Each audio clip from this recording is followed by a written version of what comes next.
صدر محترم، مہمانان خصوصی، اساتذہ حضرات اور میرے تمام ہم مکتب دوستو، السلام علیکم۔ معزز سامعین، آج یہ وہ دن ہے جب ہمارے ملک کا آئین نافذ ہوا اور ہمارے ملک کو مکمل آزادی حاصل ہو گئی اور ہمارا ملک عالمی سطح پر ایک جمہوری ملک کے طور پر قائم ہوا۔ لیکن آزادی کے اتنے سال گزرنے کے بعد بھی ہمارے ملک میں بہت ساری برائیاں آج بھی غالب ہے اور ان برائیوں سے، مسائل سے نجات حاصل کیے بغیر ہم اپنے ملک کو ترقی یافتہ ممالک کے زمرے میں نہیں لا سکتے۔ ان میں سے کچھ پریشانیوں کا سامنا ہم اور آپ کو روزانہ یا کسی موقع پر ہو سکتا ہے، جیسے بچوں کی مزدوری، جنسی ٹیسٹ، جہیز لینا، عوامی املاک کو نقصان پہنچانا،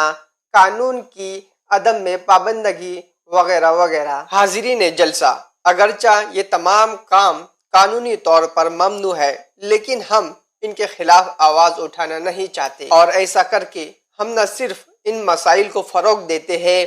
بلکہ ہمارے آئین کی بھی بے عزتی کرتے ہیں۔ اگر آج کے وقت میں ہم اپنے ملک کو اولین مقام پر دیکھنا چاہتے ہیں تو ہمیں پہلے اپنے آئین میں بیان کردہ کاموں اور اس میں درج بنیادی فرائض کو سر انجام دینا ہوگا، تب ہی ہم ایک اچھی قوم کی تشکیل کر کے اپنی حقیقی آزادی حاصل کر سکیں گے۔ معزز سامعین، ہمارے ملک کے آئین سازوں نے ہمارے ملک کو جمہوری شکل دی تاکہ ہمارے ملک سے تفریق اور معاشی عدم مساوات کو دور کیا جا سکے اور تمام کو مساوی حقوق حاصل ہو۔ حاضرین جلسہ، یوم جمہوریہ وہ دن ہے جس میں نئی دہلی میں ایک عظیم پریڈ کے ذریعے ہمارے ملک کی بڑھتی ہوئی طاقت کو دنیا کے سامنے ظاہر کرتا ہے۔ اسی لیے 26 جنوری کا دن ہمارے لیے بہت اہمیت رکھتا ہے۔ دوستو، تو آئیے اس یوم جمہوریہ کے موقع پر